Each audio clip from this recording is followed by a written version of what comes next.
Hmm.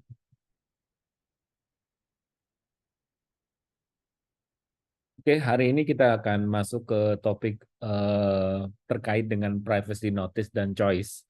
Jadi privacy notice dan choice ini kalau kita lihat di dalam kehidupan sehari-hari, saya yakin teman-teman mahasiswa pasti sering mengalaminya. Misalkan contoh pada saat menggunakan aplikasi, dulu waktu zaman pandemi menggunakan aplikasi Peduli Lindungi.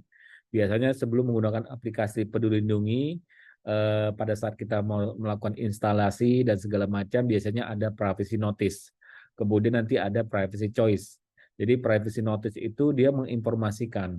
Misalkan contoh pada saat kita mau tap in, tap out, biasanya ada notisnya, artinya bolehkah saya mengakses kamera, lokasi dan sebagainya. Setelah itu baru privacy choice, kita melakukan consent, persetujuan. Itu yang disebut sebagai privacy notice dan choice.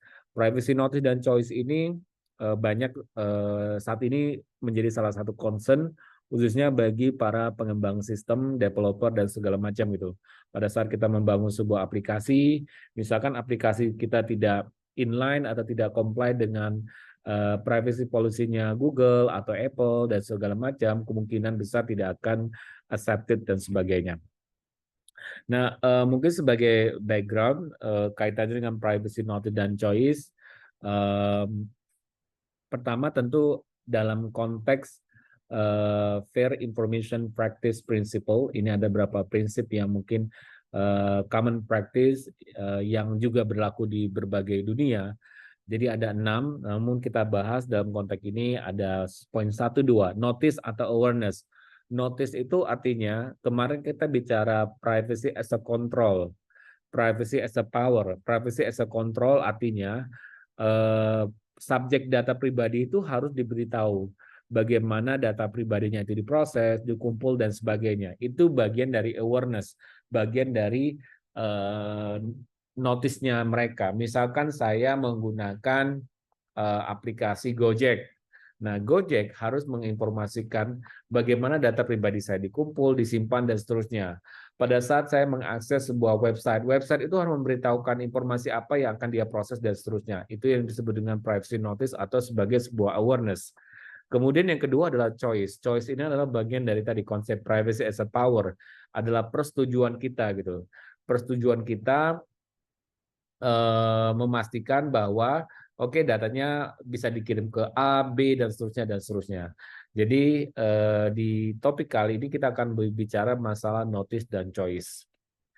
Nah, mungkin sebagai sebuah overview dari prinsip-prinsip yang ada di GDPR dan juga sebenarnya juga berlaku di Undang-Undang PDP nomor 27 tahun 2022. Jadi pada dasarnya pemrosesan data pribadi itu dilarang kecuali memiliki legal basis.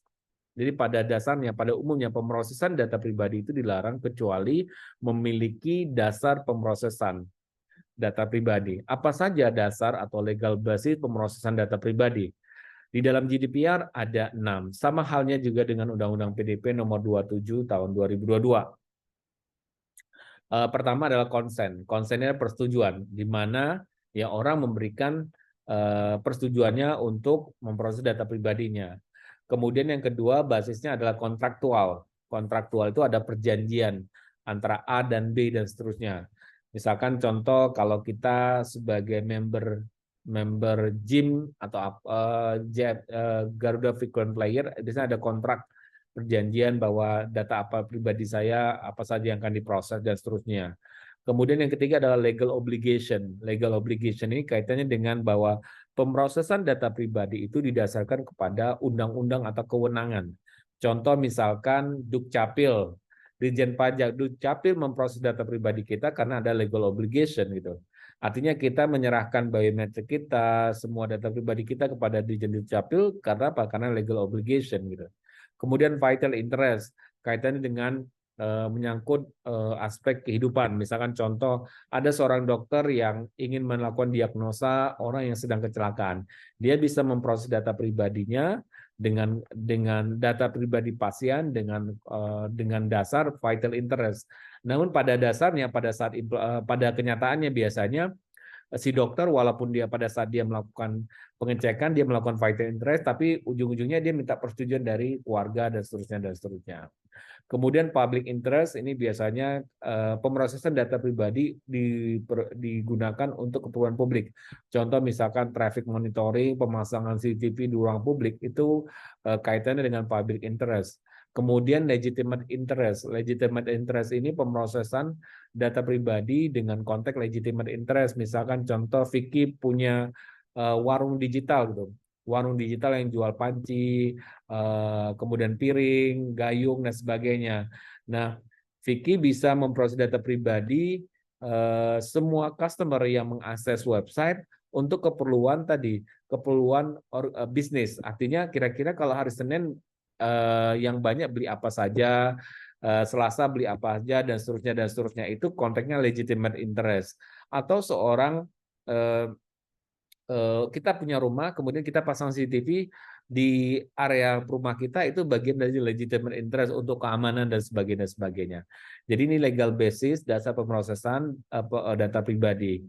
Kemudian ada beberapa prinsip dalam konteks data pribadi, salah satunya kaitannya dengan misalkan lawfulness, fairness, dan transparansi, kemudian pembatasan tujuan pembatasan pengambilan data, data minimization, kemudian akurasi, accountability dan sebagainya. Dalam konteks accountability kaitannya dengan misalkan contractual organization, privacy by design by default, walaupun privacy by design by default ini tidak diatur di Undang-Undang PDP, namun ini menjadi hal yang penting. Kemudian ada record of data processing activities, artinya sebagai pengendali data pribadi, misalkan kita sebagai sebuah startup company atau kita sebagai sebuah perusahaan yang mengkolek data pribadi, kita harus merekod semua aktivitas pemrosesan data pribadi mulai dari legal basisnya apa dan seterusnya. Kemudian privacy impact assessment, ya kita melakukan pengukuran assessment kira-kira dampak dari bisnis proses yang kita lakukan ini kira-kira berdampak besarkah, sedangkah, tinggikah, dan sebagainya. Kemudian data protection officer atau petugas yang memastikan bahwa organisasi itu comply dengan data protection. Nah, data protection officer dalam undang-undang PDP itu diatur, jadi sebuah organisasi atau pengendali data yang memproses data pribadi dalam skala besar itu wajib memiliki data protection dan sebagainya. Dan seterusnya. Kemudian sedikit overview terkait dengan hak-hak subjek data pribadi. Hak subjek data pribadi itu ada mulai dari hak untuk mendapatkan informasi. Nah, ini kaitan dengan tadi privacy notice. Artinya, pada saat kita memproses data pribadi, kita harus memastikan bahwa informasi kaitannya dengan subjek data pribadi harus kita sampaikan. Karena apa? Karena ada hak individual untuk mendapatkan informasi. Makanya ada privacy notice. Privacy notice dalam implementasinya banyak digabungkan menjadi privacy policy atau privacy statement.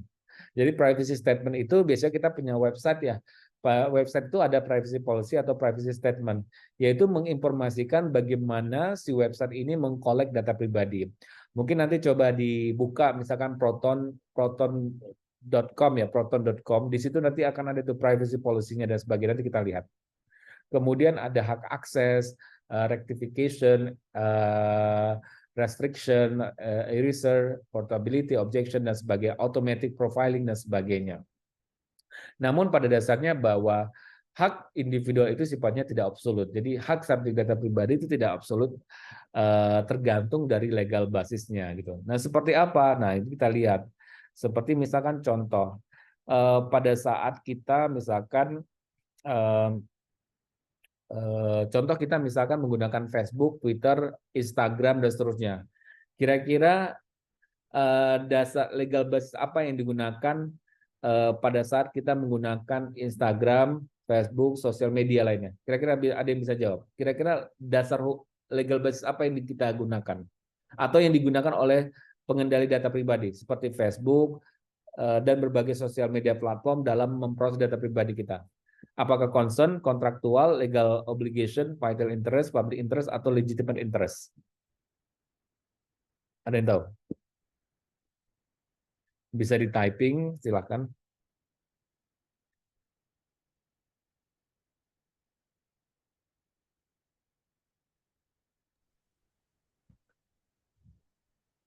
public interest nggak sih Pak? Soalnya kan media sosial itu untuk kebutuhan Kira-kira media massa gitu ya Pak. Konsen, ada Pak. yang mau jawab silakan.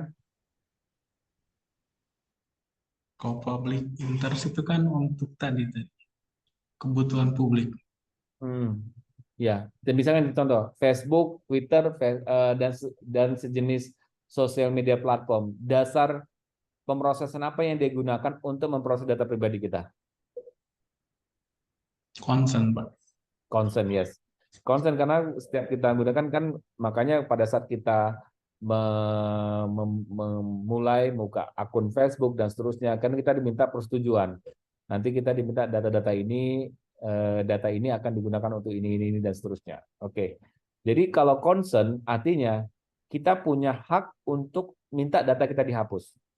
Nah, makanya di Facebook, sosial media platform itu disediakan untuk menghapus, pasti ada tuh, apakah dia nanti hapus permanen, temporary, dan sebagainya. Otherwise, ya si platform itu tidak comply dengan regulasi gitu.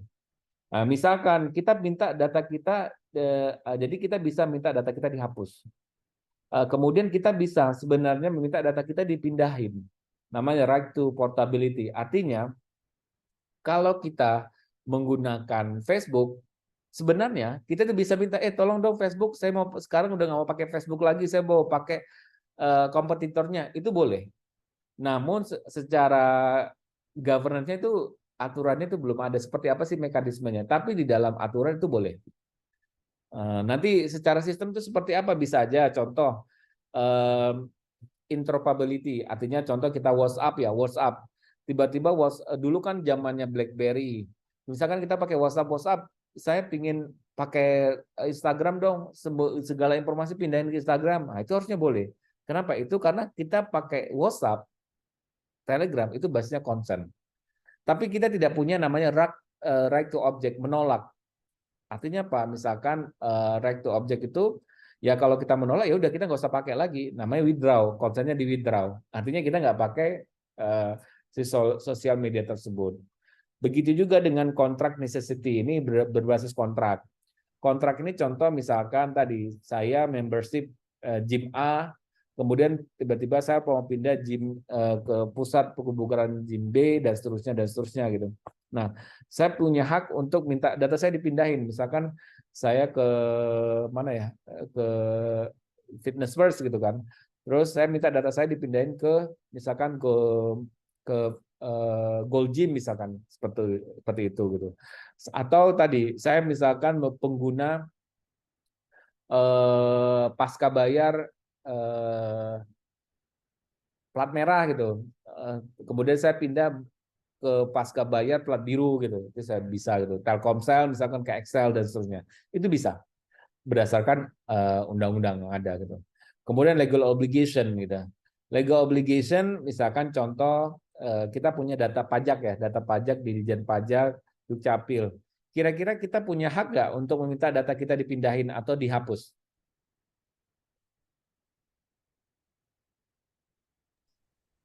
Enggak, Pak. Enggak kan? Karena apa? Karena legal obligation. Karena nggak mungkin kita minta, tolong dong data pajak saya dihapus, nggak bisa. Karena dasar Ditjen Pajak memproses data pribadi itu karena legal obligation. Kemudian vital interest. Vital interest tadi kita bisa minta data kita dihapus. Misalkan contoh dokter karena ini tolong dihapus ya. Seperti itu. Tapi kita nggak bisa minta data kita dipindahkan. Public interest contoh CCTV. Kita nggak bisa minta data kita itu dihapus. Begitu juga dengan data portability. Tapi kita bisa right to object. Right to object itu tahu nggak caranya gimana? Jadi misalkan ada CCTV di satu daerah gitu kan, di satu lokasi. Ya right to object ya kita menghindar dari CCTV itu gitu. Artinya kewenangan pemerintah memasang CCTV di ruang publik supaya kita nggak terrekod ya kita berjalan di belakangnya. Itu right to object. Legitimate interest sama halnya misalkan contoh saya nggak mau si toko online ini melakukan analisa aktivitas saya gitu. Saya bisa minta data saya dihapus. Tapi saya tidak bisa minta data saya dipindahkan karena tadi legitimate interest yang dilakukan oleh si pengendali data, misalkan kayak Shopee dan itu untuk keperluan bisnis dia.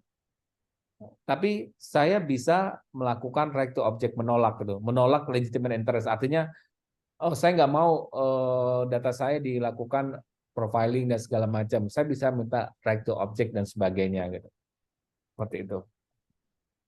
Nah, dalam konteks ini, how can we put people in the control over their personal information? Artinya kembali kepada privacy itu sendiri adalah privacy as a power, privacy as a control dan sebagainya. Nah, dalam konteks ini kita ngomong kaitannya privacy notice. Sampai saat jauh ini ada yang mau ditanyakan? Kalau tidak ada, kita lanjutkan. Mau Privacy. tanya Pak, Silakan. mau tanya yang tadi kayak legitimate apa namanya interest itu ya, yang berkaitan dengan bisnis ini, memang ada ini ya, kayak apa sih namanya, audit atau apa namanya sih, taunya comply itu dari mana ya Pak? Maksudnya Ya. ya gitu lah kira-kira, taunya Ya. Oke. comply itu dari mana? Pertanyaan bagus, karena legitimate interest ini memang dibuktikan dari evidence. Jadi gini, makanya pemrosesan data pribadi itu dilarang kecuali punya legal basis. Contoh gini, ada orang yang mengklaim, oh ini saya memproses data pribadi untuk keperluan legitimate interest saya. Itu harus ada buktinya gitu. Jadi kita nggak boleh merta-merta memproses data pribadi orang lain gitu. Maka biasanya nanti legitimate. Jadi kalau di Eropa itu legitimate interest itu harus dilakukan pembuktian. Makanya saat apabila dia tidak bisa melakukan pembuktian ya berarti dia melanggar. Contoh misalkan saya sebagai perusahaan, saya misalkan sebagai perusahaan inilah website apa ya, perusahaan online gitu. Saya memproses data pribadi, kan IP address menurut GDPR itu termasuk data pribadi. Saya memproses mengolah data IP address ini dari mana dan seterusnya. Itu termasuk legitimate interest saya untuk keamanan, untuk melakukan identifikasi IP mana yang IP fake dan seterusnya. Kemudian tadi kedua yang saya kasih contoh, misalkan saya jual, ada toko online, saya jual panci, sabun dan seterusnya. Saya bisa memproses data pribadi pengunjung itu untuk keperluan tadi bisnis saya, kira-kira kalau hari Senin banyak beli apa dan seterusnya. Tapi saya tidak boleh melakukan direct selling. Artinya contoh, oh Vicky kalau tiap hari Senin ini suka beli gayung ini, ya udah tiap hari Senin saya mau kasih dia direct message atau notification, jangan lupa beli gayung hari Senin gitu. Nah itu nggak boleh, karena apa? Dia sudah direct marketing. Kalau direct marketing artinya itu opt-in, saya harus mendapatkan persetujuan. Tapi kalau kaitannya dengan bisnisnya itu boleh. Nah, pembuktian seperti apa ya? Tadi harus ada evidence. Gunanya buat apa? Seperti itu. Jadi dalam konteks biasanya pemeriksaan audit yaitu dia harus menyerahkan bukti, misalkan dia menggunakan legitimate interest ya harus ada dasarnya seperti itu. Gitu Vicky. Ya. Nanya lagi nih Pak, Silakan. tentang tadi direct selling itu berarti tidak ada basisnya ya. Nah kalau misalnya apa namanya, ya kita udah tahu kayak pembeli itu rate-nya seperti apa gitu. Walaupun kita tahu misalnya sekarang tanggal gajian gitu, tetap juga ya Pak ya nggak boleh direct selling. Yang tadi sebenarnya nggak boleh. Maksudnya contoh Gitu ya. ini secara contoh gini ya, ke konteksnya gini. Boleh dikirim asal ada persetujuannya. Jadi contoh gini, nanti kalau Gitu. saya kirim ya boleh, oh iya persetujuan gitu. Tetap harus ada persetujuan. Gitu. Tapi tiba-tiba yang seorang itu kok saya dapat contoh ini.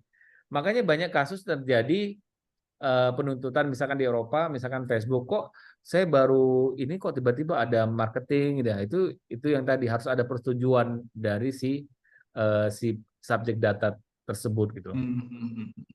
Oke, ngerti.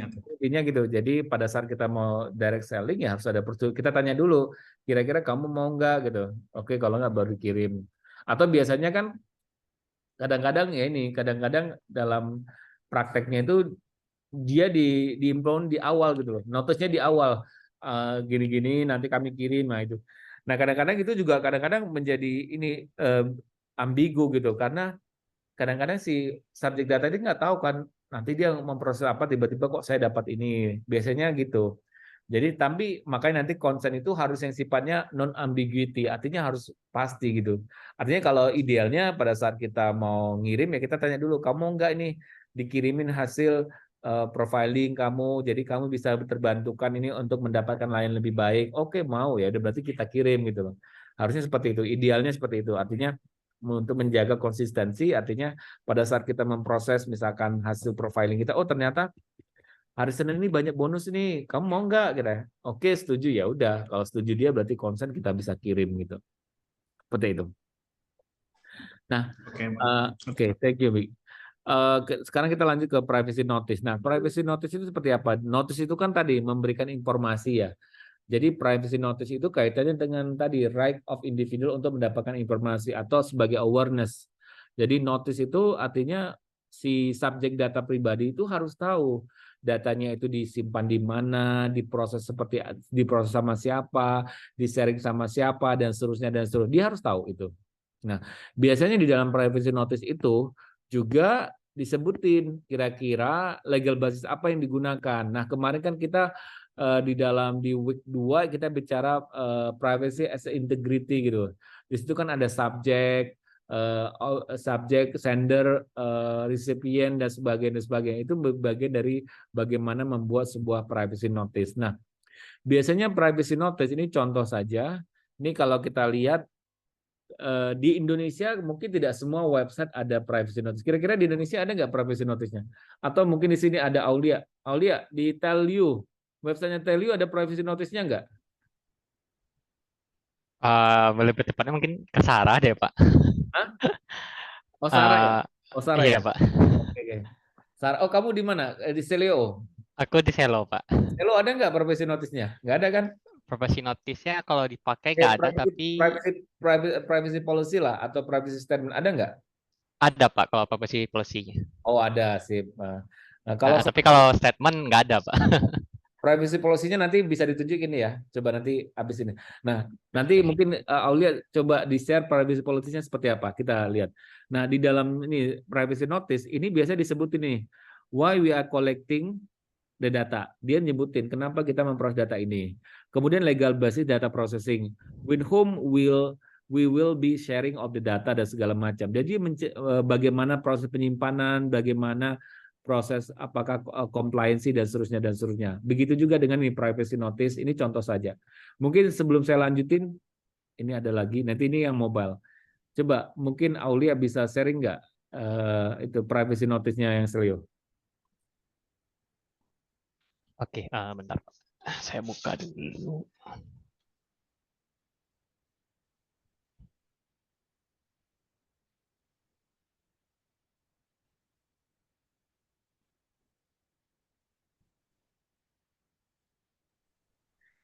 sambil nanya Pak Boleh, tentang di silakan. GDPR tadi kan misalnya IP address termasuk sesuatu yang di privacy ya, data privacy. Ya. Kalau perusahaan Telkom yang memasang ya, telekomunikasi yang memasang public static di situ, apakah atau yang berhubungan tidak hanya IP mungkin ya yang termasuk juga. Nah itu juga dia harus apa namanya kalau hanya untuk internal mah tidak perlu maksudnya tidak perlu ada ini ya kalau memang tidak ada maksudnya itu bukan pengolekan data kan Pak ya kalau misalnya memang ada data IT pelanggan itu di dianya bukan pengkolek data kan ya Ya gini. semasa tidak dipakai untuk di sharing atau digunakan yang lain. Nah, itu menarik. Jadi kalau dalam prinsip-prinsip GDPR maupun Undang-Undang PDP bahwa pemrosesan data pribadi itu ada prinsipnya itu purpose limitation. Artinya tujuannya itu terbatas. Jadi kita nggak boleh nih menyimpan data pribadi untuk disimpan dulu, itu nggak boleh. Contoh ini, saya mau nyimpan nyimpan data pribadi Vicky, nah tapi nanti saya proses untuk bulan berikutnya gitu, itu nggak boleh. Itu satu.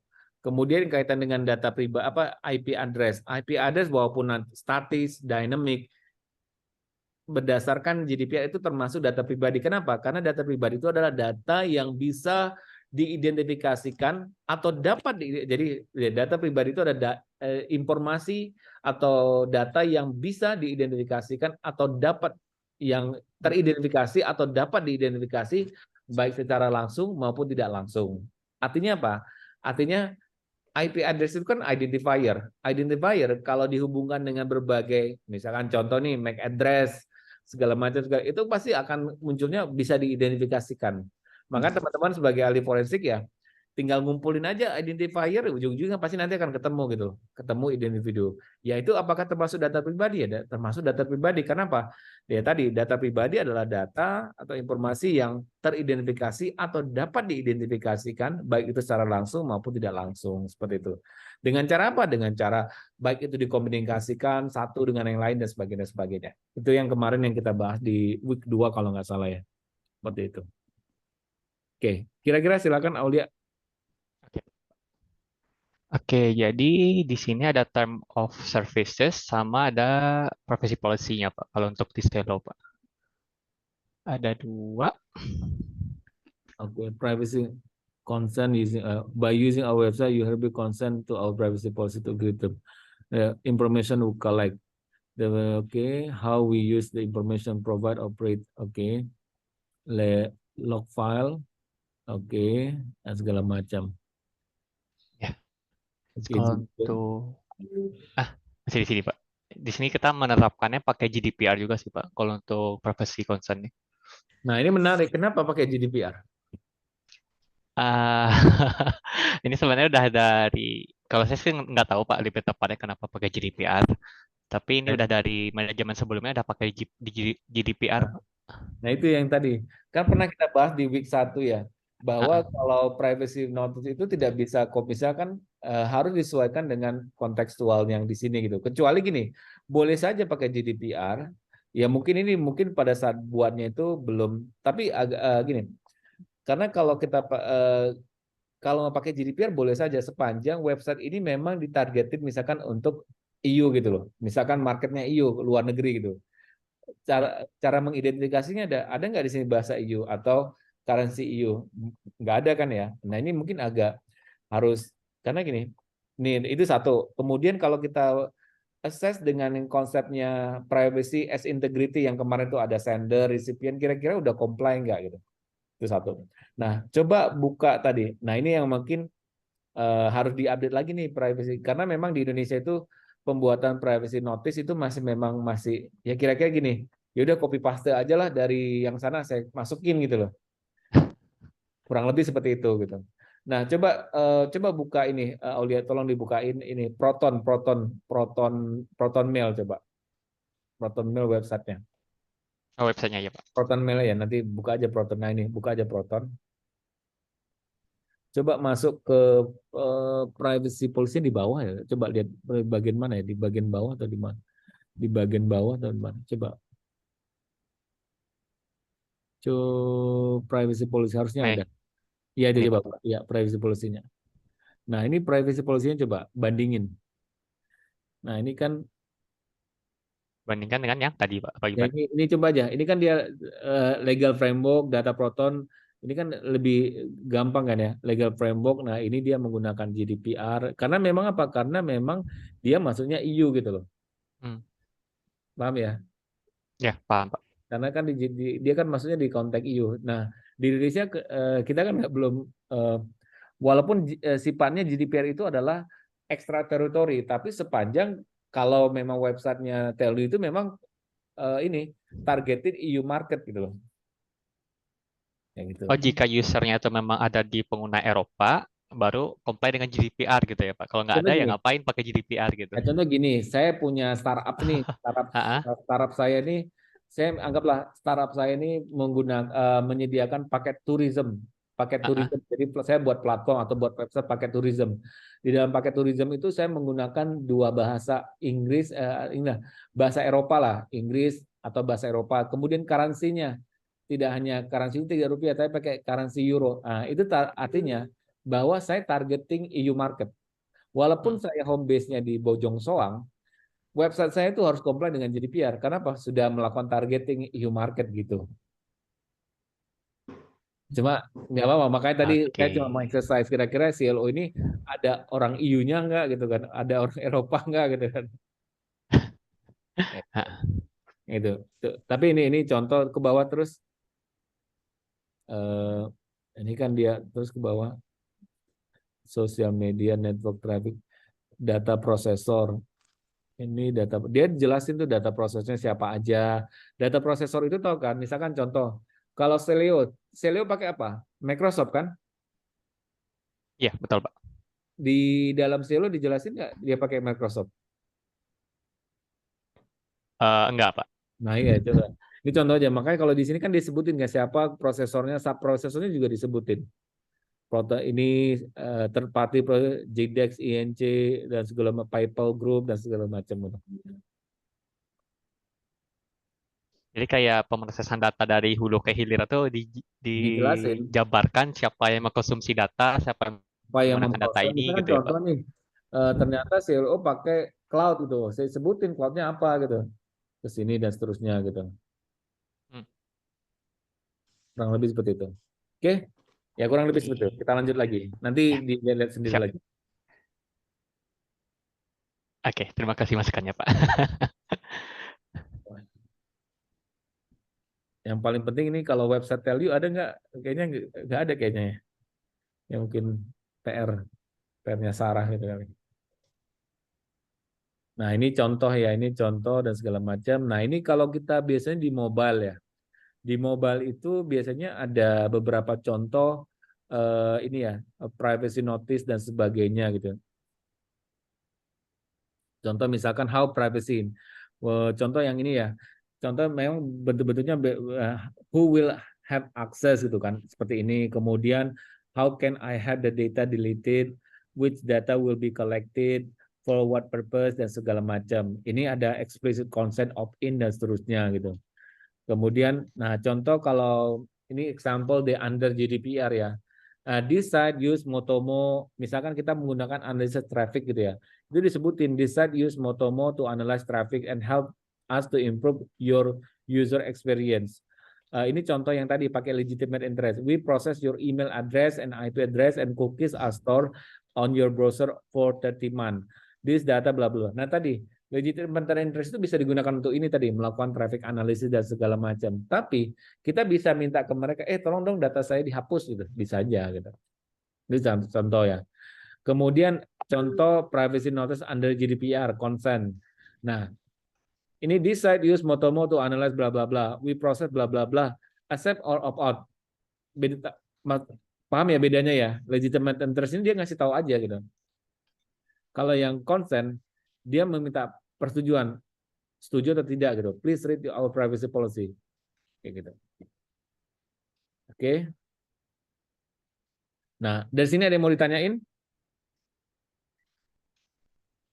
Nggak ada, kita lanjut. Nah, ini di dalam privacy notice dan privacy notice itu di dalam desain itu ada. Jadi privacy notice itu kalau menurut ini ada papernya Design Space for Effective Privacy Notice, ini ada di papernya SUB tahun 2015.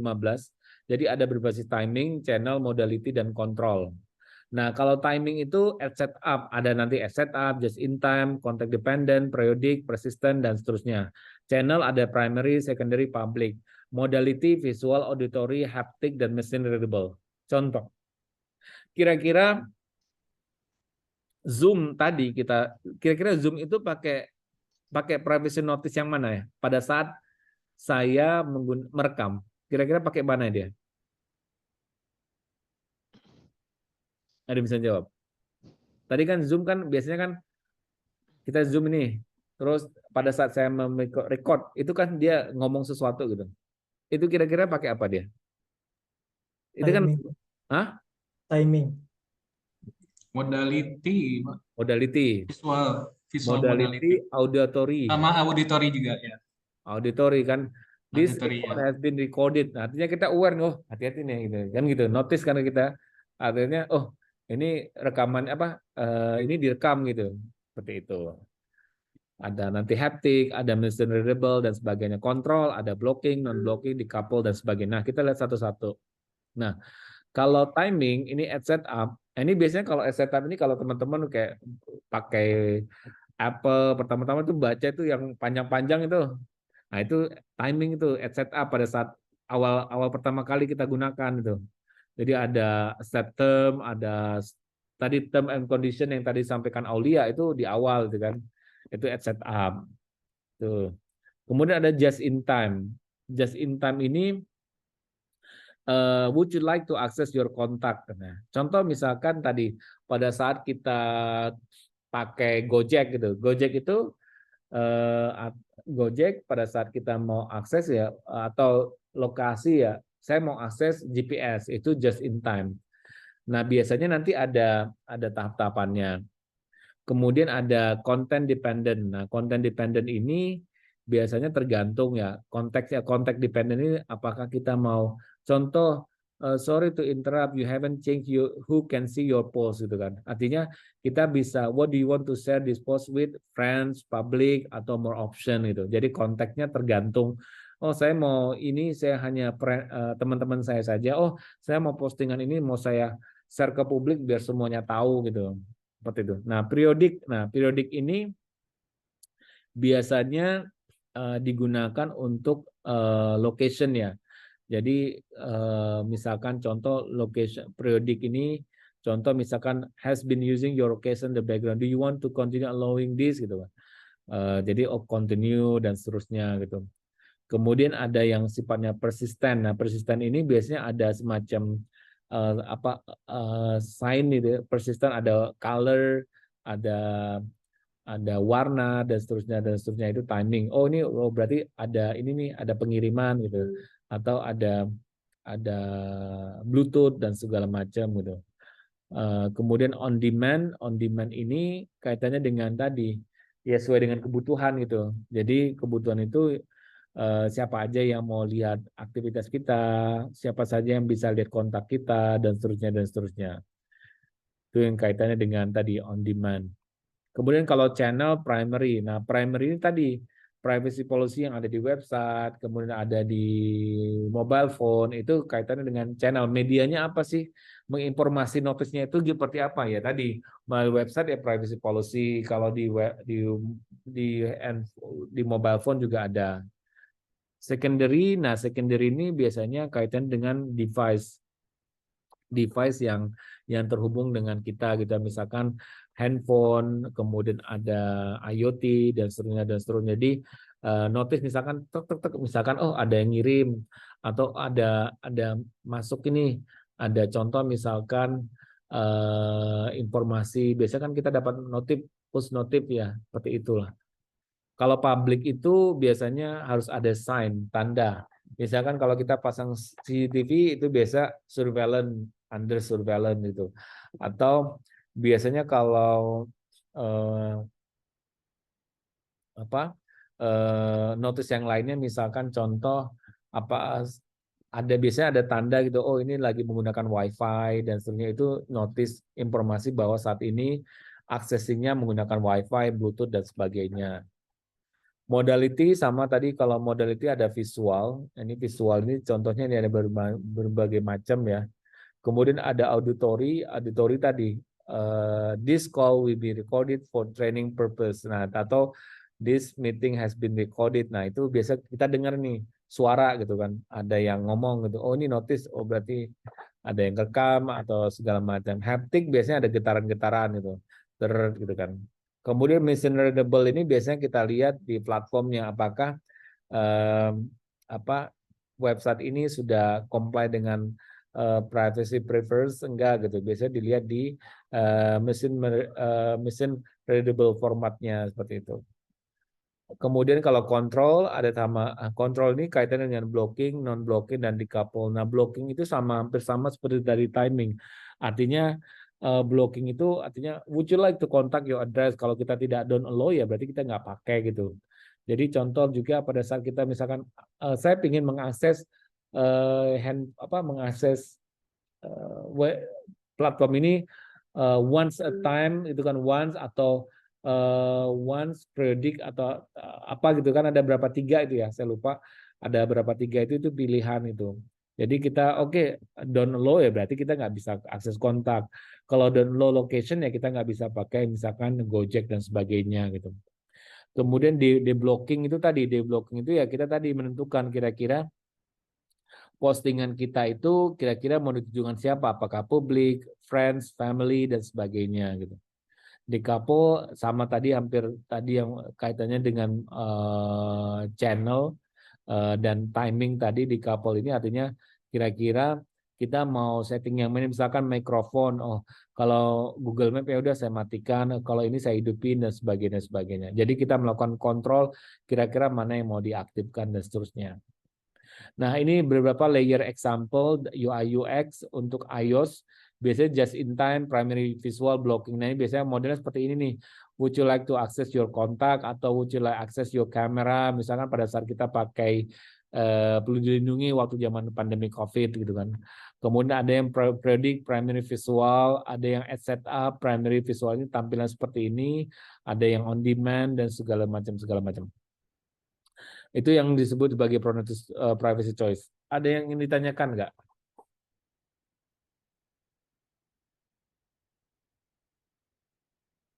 Oke, kalau tidak ada, kita lanjut ke privacy choice. Nah, di dalam privacy choice kurang lebih sama konsepnya. Privacy choice ada type, ada binary choice, ada multiple choice, ada contextual choice, privacy right based choice dan sebagainya. Functionality ada presentation, enforcement, feedback. Timing hampir sama, ada ad set ad, just in time, context aware, periodic dan sebagainya. Channel juga sama, modality hampir sama. Nah, kalau kita lihat contoh misalkan untuk binary choice ya. Misalkan choice itu kalau tadi kan notice, artinya kita terinfo. Kemudian action selanjutnya adalah choice. Kira-kira pilihan concern kita apa? Setuju atau tidak gitu. Artinya ada binary choice, artinya yes no. Tadi kalau yang tadi yang ini kan binary choice. Don't low oke, binary choice 2. Kemudian kalau yang multiple choice biasanya ada, saya lupa ya, mungkin ada yang once time, at this time dan seterusnya atau dan ada 3 pilihannya itu multiple choice dan sebagainya. Kemudian yang selanjutnya ini contoh studi kasus Jaki ya, ini Super App Jakarta. Nah ini mungkin konteksnya waktu zaman pandemi. Ini ada namanya prominent disclosure atau consent requirement yang harus kita penuhi pada saat kita membangun aplikasi yang memproses banyak data pribadi. Pada saat itu kita melakukan pengumpulan pemrosesan data COVID-19, mulai dari nama, NIK, lokasi, dan seterusnya. Kita harus menyampaikan bahwa fitur ini akan mengakses nama lengkap, NIK, lokasi, kamera, dan sebagainya. Harus kita jelaskan, kalau enggak kita nggak akan pernah masuk accepted di Google Play Store gitu. Mohon diperhatikan bahwa data ini untuk ini pastikan. Saya menyatakan bahwa data yang saya isi adalah benar, setuju. Tadi saya menginformasi ini adalah privacy notice, kemudian ini adalah sebagai privacy choice. Saya setuju seperti itu. Kemudian contoh ini bentuk dari prominent disclosure, artinya prominent disclosure itu kita memberikan notice kepada pengguna gitu. Misalkan fitur ini akan mengakses kamera, budget kebijakan saya setuju. Namun kira-kira dari fitur ini kira-kira ada kekurangannya nggak kalau model seperti ini? Ada yang bisa ngasih pendapat? Nah ini kan kalau biasanya kan kalau kita kan berarti ini ada pilihan cuma satu ya. Artinya ini privacy notice dan privacy choice. Ini kan notice ya. Fitur ini akan mengakses kamera kamu. Oke, ini privacy notice-nya ini, privacy choice-nya ini. Kira-kira dari format ini ada kekurangannya nggak kira-kira? Prominent disclosure-nya. Nggak bisa disagree, Pak. Nah iya, nggak bisa disagree kan.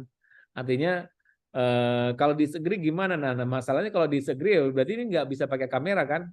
Berarti kan problemnya ada di developer. Kira-kira kalau disagree, kira-kira bisa nggak mengakses fitur tanpa kamera? Nggak bisa kan? Nggak bisa kan? Makanya ya otomatis jawabannya harus setuju gitu. Kalau nggak setuju ya udah nggak dipakai gitu kan. Sebenarnya itu poinnya. Jadi ya bisa aja kita taruh misalkan developer gitu kan UI UX ya no ya, tapi no ya udah balik lagi ke halaman depan gitu. Artinya dia nggak pakai fitur ini gitu di dalam, berarti ya dia si UI UX berasumsi ya udah kamu pakai ini harus setuju gitu. Kalau enggak ya kamu nggak bisa gunain gitu. Karena nggak mungkin kan kalau misalkan kita pakai fitur fitur QR code gitu ya. fitur QR code, fitur QR code apa?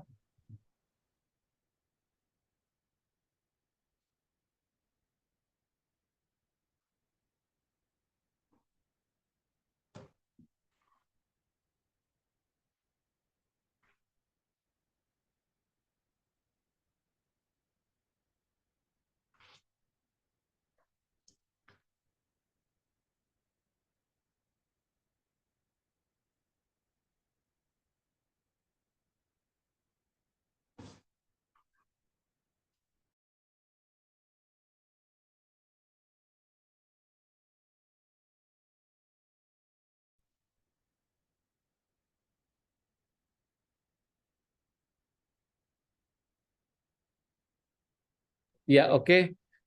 Kita lanjut. Nah, ini tadi mengakses kamera. Nah, ini sama.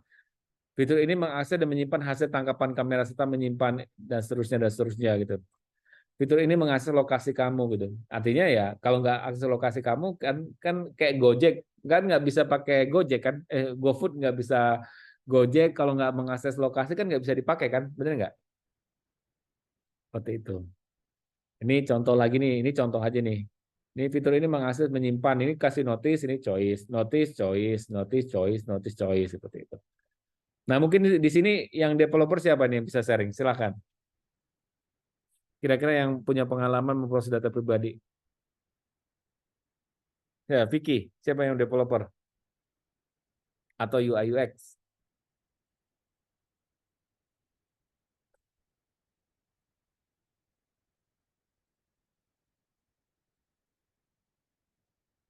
Silakan.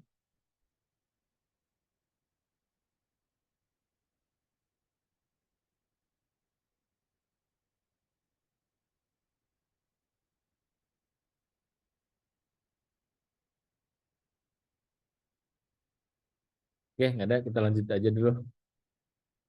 Ya ini contoh saja, ini mengakses lokasi dan sebagainya. Oke, udah selesai. Ada yang mau ini? Ini sebetulnya udah selesai cepet sih.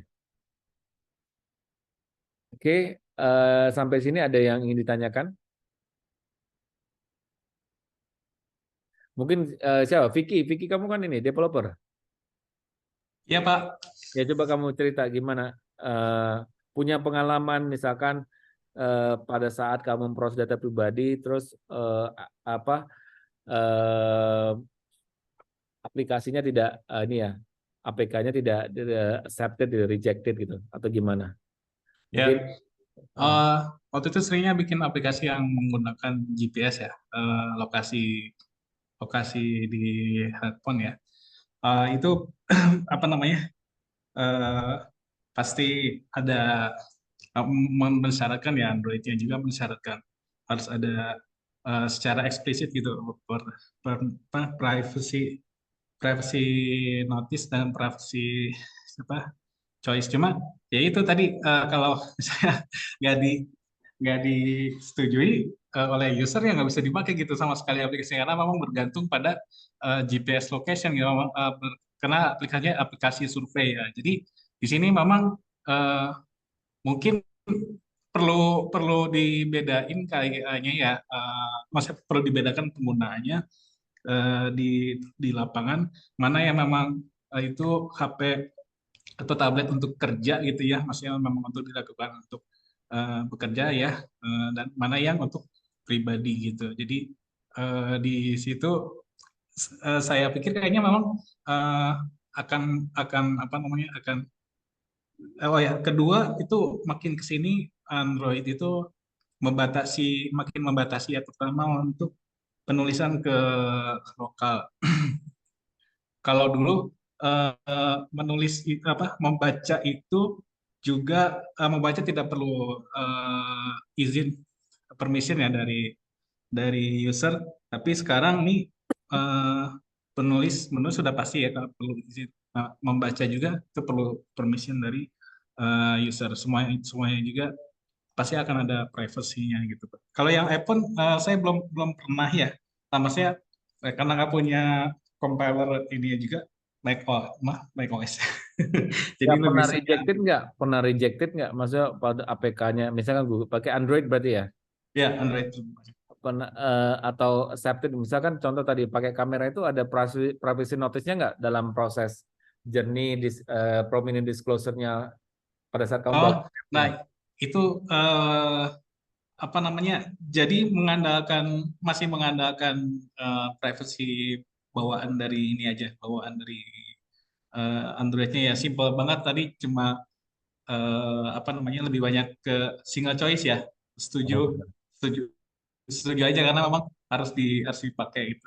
Nah, jadi nggak ada pilihan sih user.